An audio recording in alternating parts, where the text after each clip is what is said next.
What happens when a man with a badge, a gun, and a heart full of hate makes the single biggest mistake of his life? You're about to hear the story of Officer Frank Miller, a cop who saw a black man in a hoodie and decided he was a threat. He decided to teach him a lesson with his fists on a hot summer afternoon. But that lesson would boomerang back with the force of a hurricane. The man he punched wasn't a thug. He wasn't a dealer. He was the most powerful man in the entire city. This isn't just a story about a punch. It's about the shattering of a life, the exposure of a broken system, and the brutal, unrelenting nature of karma. Stay with us. The August sun beat down on Oakmont, North Carolina, with a suffocating intensity that made the asphalt soft and temper short. For Officer Frank Miller, the heat was just another antagonist in a city he felt was slipping through his fingers. He gripped the steering wheel of his patrol car, his knuckles white as he navigated the cracked streets of the Elmwood district. "Look at this place, Dave," he grunted, nodding towards a group of teenagers laughing on a street corner. "Used to be you'd see kids playing ball. Now it's just this." His partner, Officer David Ramirez, a younger cop who still had a sliver of optimism left, just shrugged. "They're just kids, Frank. It's summer." "Yeah, kids," Miller scoffed. The word dripped with disdain. To him, they weren't kids. They were future problems, statistics in waiting. Frank Miller was a man of simple, ugly certainties. He was a third-generation cop. His father and grandfather had worn the Oakmont PD blue. They had policed a different city, a city where lines were clear and respect was a one-way street, flowing obediently towards the badge. Frank clung to that legacy like a drowning man to a rotten plank. In his mind, the world had gone soft, coddling the very elements he'd sworn to contain. He saw the city's new mayor, Marcus Davenport, as the living embodiment of that softness. Elected on a wave of progressive enthusiasm 6 months prior, Davenport was everything Miller despised. He was young, Ivy League educated, and black. He talked about community policing, de-escalation, and systemic review. To Miller, these were just code words for being weak, for handcuffing the police and letting the animals run the zoo. He'd never met the man, only seen his smooth, smiling face on TV, and he hated him with a fervor that was almost personal. "We get a call?" Ramirez asked, breaking the silence. "Nah, just doing a little proactive policing," Miller said, his eyes scanning the block. The phrase was his go-to excuse for cruising through neighborhoods he deemed problematic, looking for a reason, any reason, to assert his authority. That's when he saw him. Ahead, next to a small, fledgling community garden plot wedged between two dilapidated buildings, a man was kneeling in the dirt. He was tall, well-built, and wearing gray sweatpants, a dark blue hoodie with the hood up against the sun, and scuffed work boots. He was methodically pulling weeds from around a row of tomato plants. Every single one of Frank Miller's prejudices flared to life. The neighborhood, the hoodie, the man's race. It was a perfect storm of stereotypes in his mind. "Bingo," Miller whispered, a predator's glint in his eye. He slowed the cruiser to a crawl. "What's our boy in the garden up to?" "Looks like he's gardening, Frank," Ramirez said, a note of weariness in his voice. He knew where this was going. In 100-degree heat, in that getup, he's either casing those apartments or he's stashed something in that dirt, Miller declared, his conclusion already set in stone. "Let's go have a chat." He pulled the car over abruptly, the tires crunching on loose gravel. He didn't wait for Ramirez, just swung his door open and strode toward the garden, his hand resting authoritatively on the butt of his Glock. The man in the garden, Marcus Davenport, heard the car and looked up. He shielded his eyes from the sun, his hands covered in rich, dark soil. He had intentionally come here alone, without his security detail, and dressed this way for a reason. This garden was his quiet project, a small, privately funded initiative he'd started to bring fresh produce to a food desert. He came on his off hours to work the soil himself, to feel connected to the community he served in a way press conferences and city hall meetings never could. It was his escape. "Afternoon," Davenport said, his voice calm and even. Miller ignored the greeting. He stopped a few feet away, planting his feet in a wide confrontational stance. "What are you doing here?" he demanded, his tone accusatory. Davenport slowly rose to his feet, brushing the dirt from his hands onto his pants. "Just a little gardening, officer, trying to get these tomatoes to take." "I didn't ask for a botany lesson. I asked what you're doing here," Miller repeated, his voice louder now. Ramirez had caught up and stood a few paces behind, looking uneasy. "This is a community garden," Davenport explained, keeping his hands visible and away from his body. He'd been in this situation before, many times before he was mayor. He knew the dance. "I'm one of the volunteers." "Volunteer, huh?" Miller smirked. "Let me see some ID." Davenport's pleasant demeanor tightened just a fraction. "Am I being detained, officer? Have I done something wrong?" This was the moment. For Miller, this was the challenge, the refusal to immediately comply. In his world, it was a direct affront to his authority. It was the spark he was always looking for. "You're loitering in a high-crime area dressed like a damn thug. Now show me your ID before this gets unpleasant," Miller snarled, stepping closer, invading the man's personal space. "I believe I have the right to be in a public space, and I'm not required to identify myself unless you have reasonable suspicion that I've committed a crime. Pulling weeds isn't a crime, last I checked," Davenport stated, his voice still level, but now with a core of steel. He was testing the officer, wanting to see how far this would go. It was a dangerous game, but one he felt was necessary. The defiance, calm and articulate as it was, sent a jolt of pure rage through Frank Miller. This man wasn't scared. He wasn't intimidated.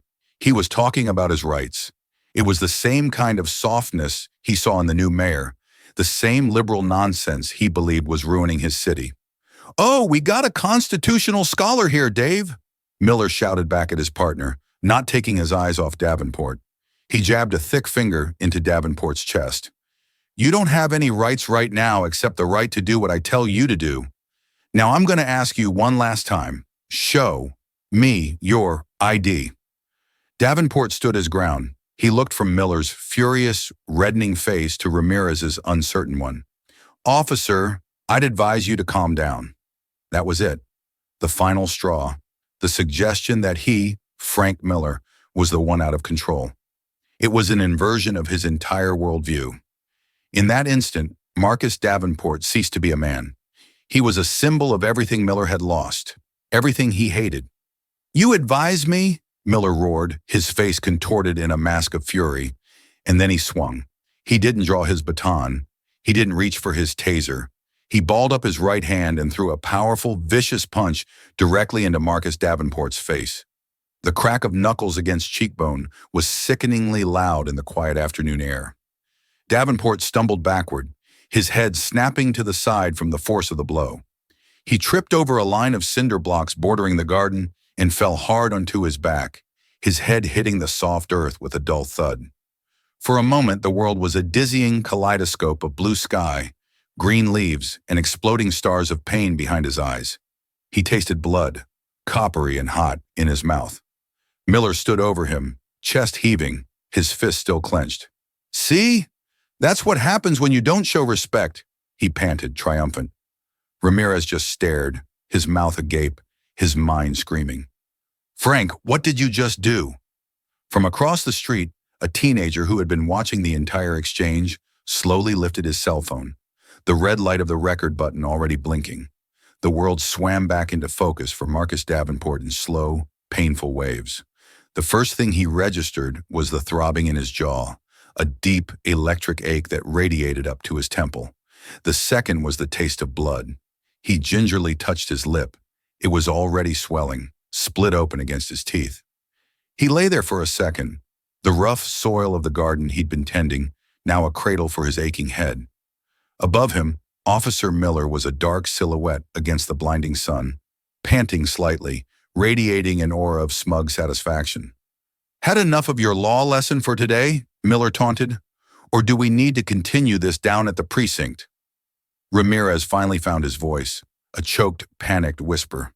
"Frank, Jesus Christ, Frank." Davenport ignored Miller's goading. He pushed himself up slowly, first onto his elbows, then into a sitting position. He spit a glob of blood and dirt onto the ground. His mind, which had been momentarily scrambled by the impact, was now working with a chilling, crystalline clarity. The initial shock was rapidly being replaced by a cold, controlled anger. Not just for the physical assault, but for the profound, arrogant injustice of it all. He had been punched for the crime of existing in a hoodie while black. He looked at Miller, truly looked at him. He saw the contempt in the officer's eyes, the complete lack of remorse, the certainty that he had done the right thing. And in that moment, Mayor Marcus Davenport made a decision. He would not scream. He would not curse. He would let the officer's own actions be the anvil on which his career was broken. With a grunt of pain, Davenport pushed himself to his feet. He was unsteady for a moment, but he squared his shoulders and faced the two officers. He met Miller's hateful glare with an unnerving calm.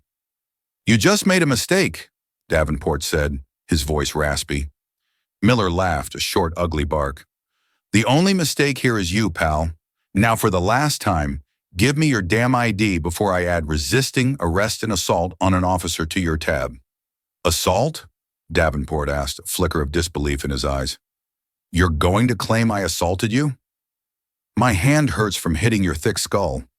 "Looks like assault to me," Miller retorted, already building the false narrative in his head.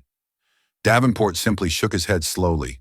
He reached not into his front pocket, but into the deep inner pocket of the hoodie. For a tense second, Miller's hand went back to his gun. Ramirez flinched, but Davenport's hand emerged holding not a weapon, but a worn leather wallet. He didn't flip it open to his driver's license. He moved with a deliberate slowness, every gesture calculated. He opened it and carefully extracted a single, laminated card. He held it out. Miller snatched it from his hand impatiently. He glanced down, ready to run the name through the system and find a litany of priors to justify his actions. His eyes scanned the card. He saw the official seal of the city of Oakmont. He saw the photograph, a professionally taken headshot of the same man standing before him, albeit cleaned up, in a suit and tie. And he saw the name printed in bold official font. Marcus Davenport, Mayor, City of Oakmont. The world stopped. For Frank Miller, it was as if the ground had dissolved beneath his feet. The smug confidence drained from his face, replaced by a wave of sickening, ice-cold dread. The color vanished, leaving his skin a pasty, mottled gray. His mouth opened, but no sound came out. His brain simply refused to process the information. It was impossible, a glitch in the matrix. He looked from the ID card to the man's bloody face, then back to the ID card. The confident politician in the photo and the man with the split lip were undeniably the same person. Ramirez, sensing the sudden, catastrophic shift in the atmosphere, stepped forward. "Frank, what is it?" Miller didn't answer. He couldn't. The ID slipped from his numb fingers and fluttered to the ground. Davenport bent down, picked it up, and calmly slid it back into his wallet. He looked at the utterly broken man in front of him. Miller's bravado had evaporated, replaced by the raw, primal fear of a man who has just walked off a cliff. "Officer Miller," Davenport said, reading the name tag on the officer's uniform for the first time. His voice was quiet, but it carried the weight of an entire city government. "You have a right to remain silent." He then turned his gaze to the other officer. "Officer Ramirez, get your chief of police on the phone. Tell him to meet me at Oakmont General Hospital, and then," Davenport's eyes narrowed, "you will secure your partner's firearm and place him in the back of your vehicle. You will read him his rights. You are detaining him for assault and battery. Is that understood?" Ramirez stared, paralyzed. This was a nightmare, a direct order from the mayor of the city to arrest his own partner. He looked at Frank, who was now trembling, a fine sheen of sweat on his forehead, despite the heat. Frank looked like a ghost, his eyes wide with a terror Ramirez had never seen before. "Officer Ramirez!" Davenport's voice cracked like a whip, cutting through the younger cop's paralysis. "Is that understood?" Yes, sir. Mr. Mayor." "Sir," Ramirez stammered, fumbling for his radio, his hands shaking so badly he could barely key the microphone. Miller finally choked out a word, a pathetic, desperate plea. I didn't know." Mayor Davenport took a step closer, his face a mask of cold fury and profound disappointment. His jaw throbbed with every word. "That's the entire point, officer," he said, his voice barely a whisper, yet each word a dagger. "You didn't know. You didn't care. You just saw a black man in a hoodie, and you decided he was less than human. Your problem isn't that you punched the mayor. It's that you punched a citizen. It's just your bad luck that today, the citizen you punched can burn your whole world to the ground." Across the street, the teenager lowered his phone, his eyes wide. He had it all. The confrontation, the punch, the stunning, world-altering revelation. He hit send. The video, raw and uncut, began its silent viral journey into the digital ether, an invisible tidal wave about to crash over the entire city. The sterile, antiseptic smell of Oakmont General Hospital was a stark contrast to the earthy scent of the garden. Mayor Marcus Davenport sat on the edge of an examination table, a doctor carefully stitching the gash on his lower lip. The local anesthetic did little to numb the deeper ache in his jaw or the simmering rage in his chest. His wife, Eleanor, stood beside him, her hand resting on his shoulder, her face a mixture of fury and fear. Across the room, looking profoundly uncomfortable in the clinical setting, was Police Chief Bill Brody. Brody was a veteran cop of the old school, a man who had navigated the city's political currents for 2 decades. He was stout, with a weathered face and weary eyes that had seen it all. But he'd never seen this. "Marcus, I am so sorry," Brody began, his voice a low rumble. "There's no excuse. None." Davenport didn't look at him, keeping his eyes fixed on the far wall. "Save the apologies, Bill. They're useless to me right now. What's the status of Officer Miller?" "He's at the downtown precinct in a holding cell. Ramirez is giving his statement to Internal Affairs as we speak. We've secured his body camera, Ramirez's, and the dash cam from the vehicle. I've placed Miller on unpaid administrative leave, effective immediately." "Unpaid leave?" Davenport finally turned to face the chief, his eyes blazing. "Bill, your officer committed a felony assault on camera for no reason. This isn't a matter for administrative leave.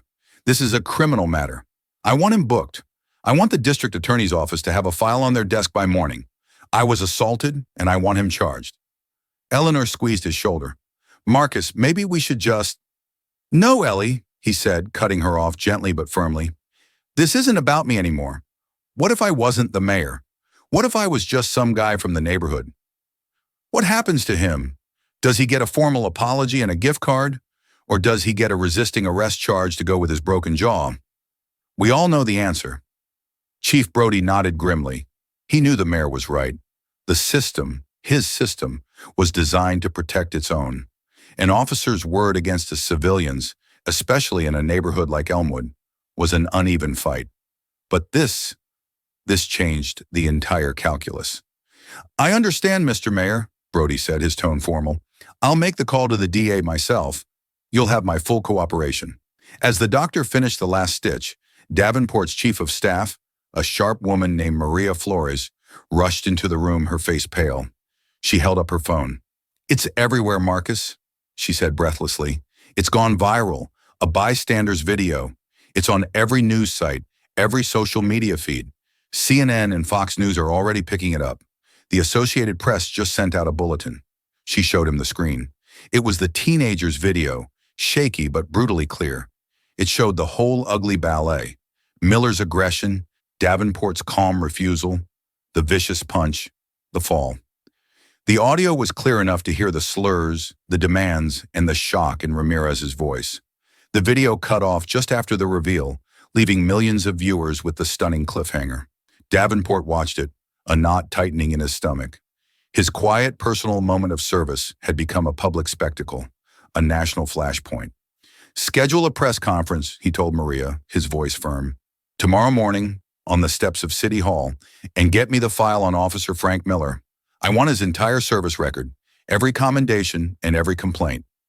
Meanwhile, across town, Karen Miller was in her kitchen, unloading groceries, when her phone began to buzz incessantly. It was a group chat with other police wives. Confused, she opened it. "OMG, Karen, is this Frank? I just saw the news. Praying for you. Don't believe the media lies." A link was attached. Her heart pounding, she clicked it. The video played on her small screen. She saw her husband, her Frank, the man who played with their two young daughters in the backyard, his face twisted into a snarl she'd never seen before. She saw him throw the punch. She felt sick. The front door opened and closed. Frank walked in. He looked like a man who had aged 20 years in 3 hours. His uniform was rumpled, his face ashen. He looked at her, his eyes hollow and filled with a terrifying mix of anger and despair. "Don't," he said, his voice cracking. "Don't say a word. It's not what it looks like." "Not what it looks like," Karen whispered, holding up her phone. "Frank, you punched a man, for no reason. They're saying he's the mayor. He was antagonizing me. He was a mouthy thug in a hoodie, refusing to show ID," Frank yelled, his voice rising with panic and self-justification. "How was I supposed to know? It's a setup. That son of a bitch, he set me up. He wanted this to happen." The conspiracy theory tumbled from his lips, a desperate, flimsy shield against the crushing reality of what he had done. He was a victim. The Mayor Davenport was an anti-police activist who had engineered the whole event to ruin him, to ruin the department. It had to be true. The alternative, that he was a violent, racist cop who had just destroyed his own life and his family's future, was too monstrous to contemplate. Karen stared at him, the man she had loved for 15 years. For the first time, she saw past the confident cop and the loving father. She saw something ugly and rotten coiled at his core, something he had always kept hidden. And she realized the man in the video wasn't an aberration. It was the real Frank. The press conference the next morning was a media circus. Dozens of cameras and reporters crowded the steps of City Hall. When Mayor Davenport emerged, a visible hush fell over the crowd. He walked to the podium, the morning light catching the fresh stitches and the dark, angry bruise blooming on his jaw. He looked directly into the cameras, his gaze unwavering. "Yesterday, I was the victim of an unprovoked assault at the hands of an officer of the Oakmont Police Department," he began, his voice clear and strong. "But I am not here today to talk about myself. I am lucky. I have a title, a platform, and a team of people to support me. My experience is not about the injustice done to a mayor. It is about the injustice that happens to countless others in our city who do not have a title, who are not filmed, and whose voices are not heard." He held up a folder. "I have here the service record of Officer Frank Miller. It contains several commendations for bravery. It also contains 4 prior excessive force complaints, all of which were dismissed with an internal reprimand. The victims in all 4 cases were minority citizens." A wave of murmurs went through the press corps. "This is not about one bad apple," Davenport continued, his voice rising with passion. "This is about a system that protects bad apples. It's about a culture that allows an officer to view a citizen as an enemy, to see a skin color and a hoodie and presume guilt. The punch I received is a symptom of a much deeper disease, and I promise you all, as your mayor, we are going to cure it. Effective immediately, I am requesting a full, independent investigation by the Department of Justice into the patterns and practices of the Oakmont Police Department. We will have transparency, we will have accountability, and we will have reform. This stops now." It was a declaration of war, not on the police, but on the culture of impunity that had protected men like Frank Miller for generations. From his living room, watching the press conference on TV, Frank Miller felt the last of his world crumble to dust. The mayor wasn't just coming for his job, he was coming for everything. The days following the press conference were a whirlwind. The Department of Justice agreed to open a preliminary investigation into the Oakmont PD. Protesters, energized by the mayor's stand, held peaceful but vocal rallies outside police headquarters. The story of the mayor and the cop was the lead item on national news broadcasts. Frank Miller became a household name, a face for police brutality. For Miller himself, life had become a claustrophobic nightmare. He was confined to his house, a pariah in his own neighborhood. News vans were parked on his street. His daughters were being taunted at school. His wife, Karen, moved like a ghost through their home, her silence a heavier condemnation than any shouted accusation. His only lifeline was the police union and its slick bulldog lawyer, a man named Bob Garrison. Garrison had a reputation for getting cops off the hook, no matter how damning the evidence. They met in Garrison's wood-paneled office, the air thick with the scent of old books and desperation. The video is bad, Frank. I'm not going to lie to you, Garrison said, leaning back in his leather chair. Public opinion is a tidal wave, and you're drowning. It was a setup, Miller repeated, the lie now his gospel. Davenport knew who I was. He provoked me. Nobody's going to buy that, Garrison said flatly, and a jury won't either. Right now, you're looking at termination, a civil lawsuit that will bankrupt you, and criminal charges that could mean prison time. We're not fighting to save your job anymore, Frank. We're fighting to keep you out of a cage. A cold sweat prickled Miller's skin. Prison. The word hung in the air, a terrifying possibility he'd never considered. Cops didn't go to prison. So what do we do? Miller asked, his voice weak. We can't fight the punch, Garrison explained, tapping a pen on his desk. So we have to fight the man. We need to change the narrative. Right now, he's St. Marcus, the victim martyr. We need to make him the villain. We need to find something in his past, something dirty, that we can use to discredit him. We need to make it look like he has a long-standing, violent grudge against the police. We need to paint him as the aggressor, the one with the agenda. Garrison hired a private investigator, a former detective named Sal Moretti, with a talent for digging through people's lives. For a week, Moretti scoured every corner of Marcus Davenport's past, from his childhood in Atlanta to his years at Harvard Law. He found nothing. Davenport's record was squeaky clean: scholarships, charity work, glowing recommendations. He was exactly the man he appeared to be. Just as they were about to give up, Moretti got a hit. It was small, but it was something. 20 years ago, when he was a 19-year-old college sophomore at UNC Chapel Hill, Marcus Davenport had been arrested. Garrison's eyes lit up when Moretti delivered the news. Arrested for what? Participating in a protest that turned into a riot, Moretti said, reading from his notes. It was after a controversial police shooting of an unarmed student. Davenport was one of about 30 people arrested. The charges were inciting a riot and resisting arrest. This is it, Garrison breathed, a slow smile spreading across his face. This is the golden ticket. Hold on, Moretti cautioned. The charges were dropped. All of them. Turns out another group of agitators started the violence, and the cops just rounded up everyone in the vicinity. There's even a note in the file from the DA at the time saying Davenport was likely trying to de-escalate the situation when he was arrested. Garrison waved a dismissive hand. Details, Sal, details. The public won't care that the charges were dropped. The headline is all that matters. Mayor Davenport arrested in anti-police riot? We leaked this. We paint him as a lifelong cop hater. We can argue this whole thing was a calculated act of revenge for his arrest 20 years ago. It creates reasonable doubt. It muddies the water. Their target for the leak was a conservative blogger and local radio host named Chet Riggs, a man who saw conspiracies everywhere and had a particular disdain for Mayor Davenport.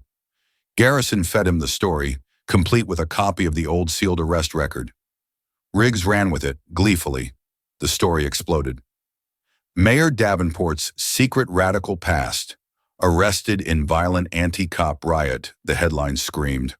On his show, Riggs spun a tale of a young, radical Davenport filled with hate for the police, who had now used his power as mayor to entrap a good, honest cop. The narrative began to shift. The mayor's office was flooded with angry calls. The police union's message board lit up with support for Frank Miller. For the first time since the punch, Miller felt a flicker of hope. But they had made a colossal miscalculation. They had underestimated the city's real journalists. Sarah Jenkins was a reporter for the Oakmont Observer, the city's main newspaper. She was in her late 30s, sharp, relentless, and had a finely tuned nose for manufactured outrage. When the story about Davenport's college arrest broke, her first thought wasn't, wow, what a hypocrite, but why is this coming out now? She started digging. It didn't take her long to get the full story of the dropped charges and the DA's note. She saw the leak for what it was, a desperate, transparent smear campaign. But it made her curious. If the union was willing to go to these lengths to defend Miller, what else were they hiding? She decided to stop investigating the mayor and start investigating the cop. Using the 4 prior excessive force complaints Davenport had mentioned as a starting point, she filed a Freedom of Information Act request for the full unredacted case files. The city, under direct orders from the mayor's office to be fully transparent, complied immediately. The files were a revelation. In public, they were dismissed cases. Internally, the documents told a different story. One complaint from 3 years prior stood out. It was filed by a young Hispanic man named Javier Reyes, who was 18 at the time. Miller had stopped him for a broken taillight. The stop escalated. According to the report, Miller had pulled Reyes from the car, slammed him against the hood, and threatened to deport his entire family, even though Reyes was a U.S. citizen. Reyes filed a complaint but dropped it a week later, stating he no longer wished to pursue the matter. It smelled wrong to Sarah. Why would a terrified 18-year-old suddenly drop a complaint? She tracked down Javier Reyes. He was 21 now, working at his family's auto body shop. At first, he refused to talk, his eyes filled with a familiar fear. "It's over. I don't want any trouble," he said, wiping grease from his hands with a rag. "Javier," Sarah said gently, "Officer Miller is in the news. He assaulted the mayor. What he did to you matters now. People will listen." Javier hesitated. He looked at his father, who was watching from across the shop. His father gave a slow, deliberate nod. The fear in Javier's eyes was slowly replaced by a resolve that had been buried for 3 years. "He said he knew where I lived," Javier said, his voice quiet but steady. "He followed me home a few days after I filed the complaint. He just parked across the street. For hours. He didn't have to say anything. I went down the next day and withdrew it. I was scared for my family." Sarah's blood ran cold. This wasn't just excessive force. This was witness intimidation, a felony. "There's more," Javier said, taking a deep breath. "My cousin was in the car with me. He recorded the whole stop on his phone. The threats, everything. We were too scared to ever show it to anyone." Sarah Jenkins' heart hammered in her chest. A second video. "Javier," she said, her voice taut with excitement. "Can I see that recording?" The smear campaign against Mayor Davenport was about to backfire in the most spectacular way imaginable. The video from Javier Reyes' cousin's phone was raw and damning. The nighttime footage was grainy, illuminated only by the flashing red and blue lights of Miller's patrol car. But the audio was perfectly clear. It was a masterclass in abuse of power. "License and registration, now!" Miller's voice boomed, aggressive from the first second. "Yes, sir, officer. It's just in the glove." Javier's young, nervous voice replied, "Keep your hands where I can see them. Both of you." The video captured every moment of the escalating terror. It recorded Miller's tirade when Javier fumbled with the papers, the sound of the car door being ripped open, and the sickening thud as Miller slammed the teenager against the hood. But the most chilling part was the threat, delivered in a low, menacing snarl. "You know how easy it would be for me to find a little baggie of something in this car? Huh? A little present to send you away. Or maybe I just call my friends at ICE. You think they'd be interested in your TO's landscaping business? One phone call, kid. I could ruin your whole family. You remember that." The video ended there. It was 10 minutes of unadulterated, racially motivated intimidation. Sarah Jenkins knew she was holding a bomb. She worked through the night with her editor, verifying every detail, cross-referencing the video with the official complaint file, and preparing the story. The next morning, the front-page headline of the Oakmont Observer was stark and explosive. Second video emerges, Officer Miller intimidated past victim into silence. Oakmont PD accused of cover-up. The story was accompanied by the full, unedited video, which the newspaper posted on its website. If the first video of the mayor being punched was a shock wave, this was the Richter 10 earthquake that followed. The impact was immediate and catastrophic for Frank Miller and the police union. Their carefully constructed narrative of a good cop being set up by a radical mayor was instantly obliterated. The smear against Davenport was exposed as a desperate tactic to protect a serial abuser. Public opinion, which had been momentarily swayed, swung back against Miller with the force of a wrecking ball. In his office, union lawyer Bob Garrison watched the Javier Reyes video, his face ashen. He slammed his fist on his desk. "That idiot," he seethed. "That goddamn arrogant idiot." He had been played. Miller had assured him his record was clean, that the prior complaints were frivolous. Garrison's gamble to attack the mayor had not only failed, It had unearthed a far more damaging truth about his client. For Mayor Davenport, the new revelation was both horrifying and vindicating. It proved his point in the most visceral way possible. This wasn't about one punch. It was about a pattern. He called an emergency meeting with Chief Brody and the city attorney. "This changes everything, Bill," Davenport said, his voice cold as ice. "This isn't just assault anymore. This is a pattern of harassment, intimidation, and civil rights violations. Your department didn't just dismiss a complaint, they enabled a predator." Chief Brody looked like a broken man. The DOJ investigation, which had been preliminary, was now a full-blown crisis. Federal agents would be crawling all over his department for months, if not years. His legacy, his entire career, was in flames. I never saw the unofficial follow-up reports," he stammered.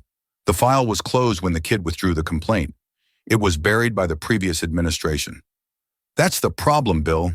The system is designed to bury these things," Davenport retorted. He turned to the city attorney.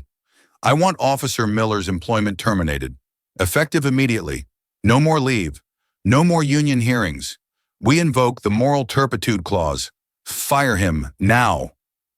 The legal machinery, greased by overwhelming political pressure and irrefutable video evidence, began to move with astonishing speed. Frank Miller received a certified letter that afternoon informing him that he was summarily discharged from the Oakmont Police Department. The badge that had been his identity, his birthright, was gone. The karma, however, was just getting started. The district attorney, who was already preparing assault charges, saw the second video and immediately upgraded the case. The DA's office announced new charges against Frank Miller: felony witness intimidation, official oppression, and multiple civil rights violations. The potential prison sentence had just multiplied, but the most immediate and painful blow came from within his own home. Karen Miller had watched the new video on the morning news. She saw her husband threaten to destroy a young man's family, his voice dripping with the same venom she now heard in his late-night, drunken rants about the mayor. That evening, when Frank came downstairs from his self-imposed exile in their bedroom, he found her in the living room with 2 suitcases packed. The girls were at her sister's house.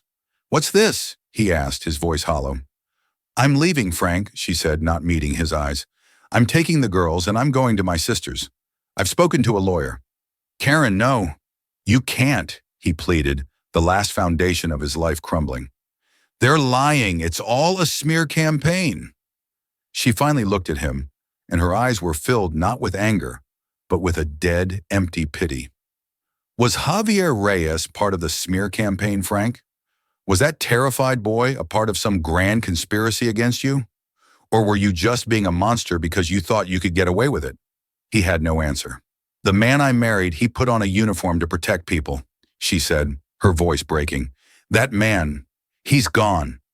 I don't know who you are anymore, and I cannot let my daughters be around you. You are filled with so much hate. It's poison, Frank, and it's finally killed you." She picked up the suitcases and walked toward the door, not looking back. Frank Miller stood alone in the center of his living room, the silence of the empty house screaming in his ears. He had lost his badge, his freedom was in jeopardy, and now he had lost his family. He was utterly, completely alone, shipwrecked by the storm of his own making. The walls were closing in, and Frank Miller could feel their cold, concrete pressure in his bones. His termination was final. The district attorney was piling on charges. His wife was gone. The only calls he got were from reporters or angry citizens leaving vitriolic voicemails. The union, while still providing his legal defense, was distancing itself. He was radioactive. The linchpin in the DA's case, beyond the 2 damning videos, was Officer David Ramirez. As Miller's partner and the sole official witness, his testimony was crucial. Ramirez was caught in an impossible position. He'd spent his first few years on the force living by the blue wall of silence, the unspoken code that you never ever rat on a fellow officer. Frank had been his training officer, a man he had, on some level, looked up to. But Ramirez couldn't shake the images from that day. The arrogance in Miller's eyes, the sound of the punch, the look of utter shock and betrayal on the mayor's face. And now the Javier Reyes video confirmed his deepest fears. This wasn't a one-time lapse in judgment. This was who Frank Miller was. Internal affairs in the DA's office put Ramirez in a high-pressure squeeze. They had his body cam footage. It showed him standing by, doing nothing. They offered him a deal: testify truthfully against Miller, and he would face only a departmental suspension and mandatory retraining for failure to intervene. If he clammed up or lied, they would charge him as an accessory, and he'd lose his job and face jail time himself. Ramirez spent a sleepless week wrestling with his conscience. He thought about his own young son. What kind of man did he want his son to see him as? A liar who protected a bully, or a man who, when it mattered most, stood up and told the truth? He met with his own lawyer, a weary public defender, who laid out the stark reality. They have you, Dave. Your career is probably over either way, but only one path lets you sleep at night and keeps you out of an orange jumpsuit. With a heavy heart, Ramirez agreed to cooperate fully. He gave a sworn, videotaped deposition that was utterly devastating to Miller's case.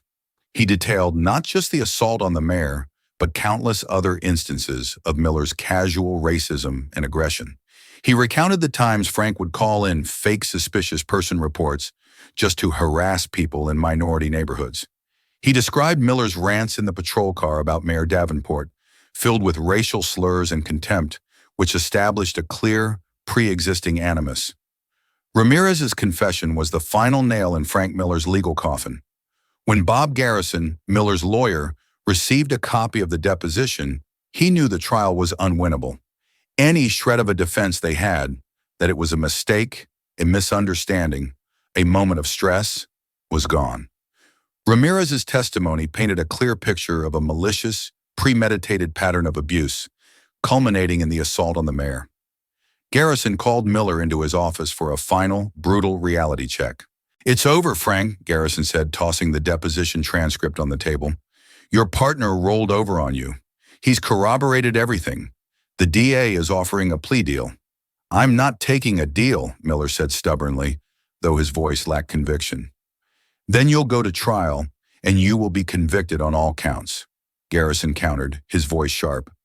"The jury will see the video of you punching the mayor.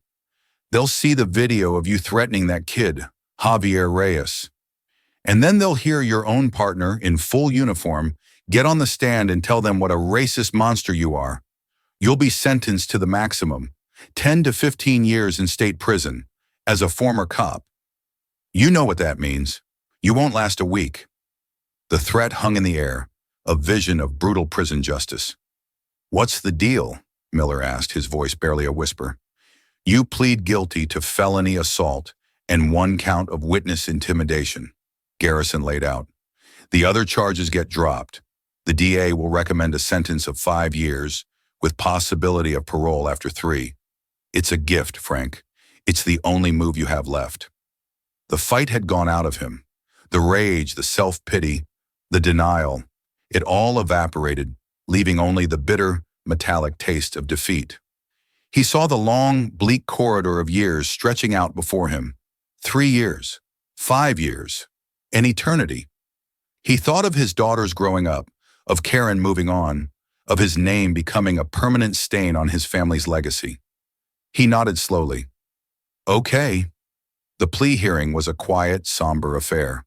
The courtroom was packed with journalists and members of the public. Mayor Davenport was there, sitting in the front row, his face impassive. Javier Reyes and his family were there too. Frank Miller, dressed in an ill-fitting suit, stood before the judge, a shadow of the swaggering, confident man he once was. He looked thin, pale, and broken. When the judge asked for his plea, his voice was a dry croak. "Guilty, Your Honor." He had to make a statement as part of the deal. He read from a prepared text, the words hollow and rehearsed, apologizing to Mayor Davenport and to the community. But then he looked up from the paper, his eyes finding Davenport's in the crowd. For a brief moment, the mask slipped. In his eyes, there was no remorse. There was only a flicker of the old impotent rage, a look that said, "You did this to me."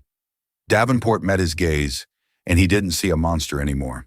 He saw a small, pathetic man, a bully who had finally been confronted with a power greater than his own prejudice. There was no satisfaction in it, only a profound sadness for the waste and the hate that had brought them all to this room. The judge accepted the plea. The sentencing was set for the following month. The legal battle was over, but the karma was not yet finished. Sentencing day was cold and gray, the sky over Oakmont the color of slate. Frank Miller stood before the judge one last time. The courtroom was silent as the judge delivered his final verdict. He took the plea deal into account but spoke with a cold fury about the abuse of public trust. "You did not just assault a man, Mr. Miller," the judge said, his voice echoing in the chamber. "You assaulted the very principles you swore an oath to protect. You used your badge not as a shield to protect the innocent, but as a weapon to intimidate the vulnerable. The damage you have done to the community's faith in law enforcement is incalculable." He sentenced Frank Miller to 5 years in state prison. The bailiff moved in, placing Miller in handcuffs. The click of the metal was the final punctuation mark on his old life. As he was led away, he glanced back at where his wife and daughters would have sat. The bench was empty. Miller's first few months in the North Carolina State Penitentiary were a living hell.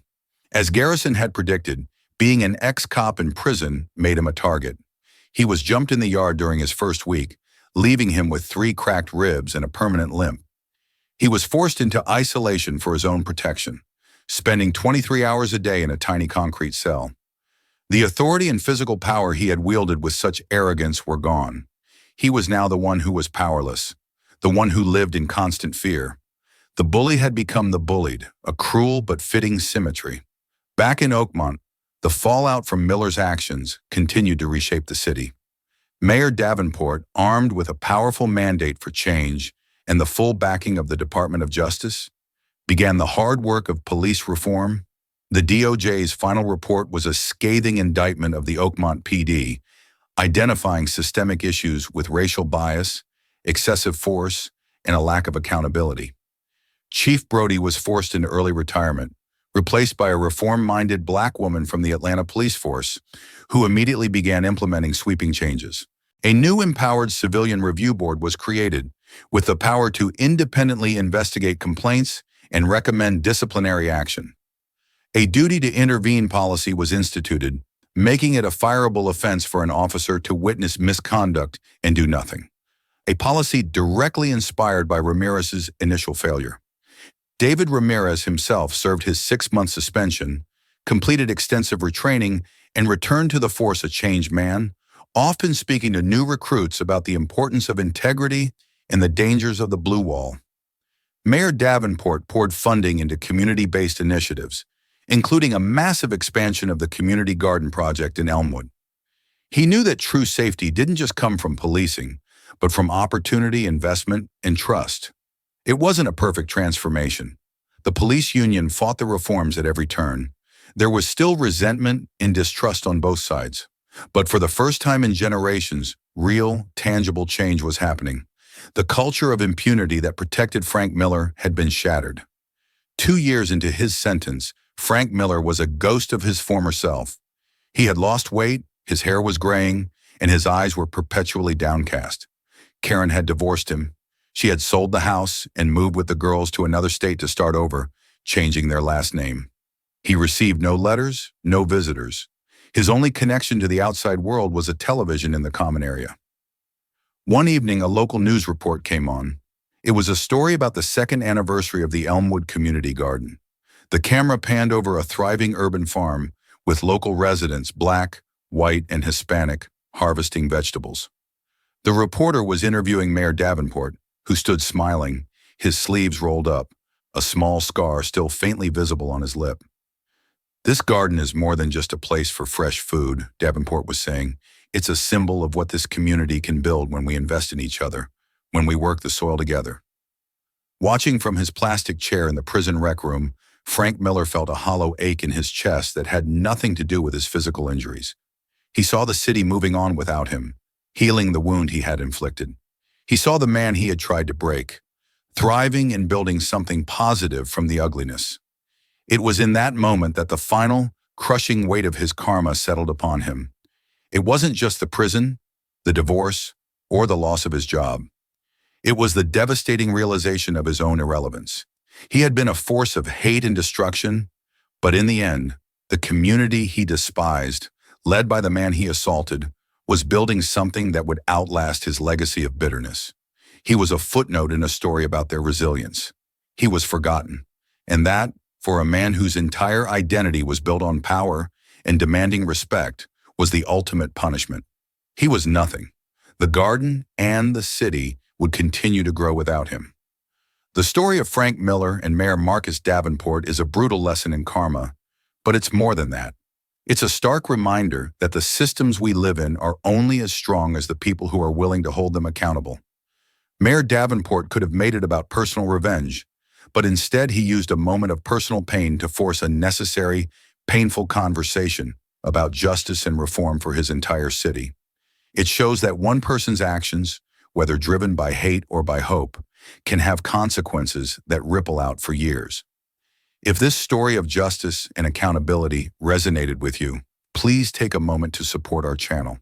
Hit that like button to help us reach more people. Share this video with someone who needs to hear it. And most importantly, subscribe and turn on notifications so you won't miss our next story. Thank you for listening.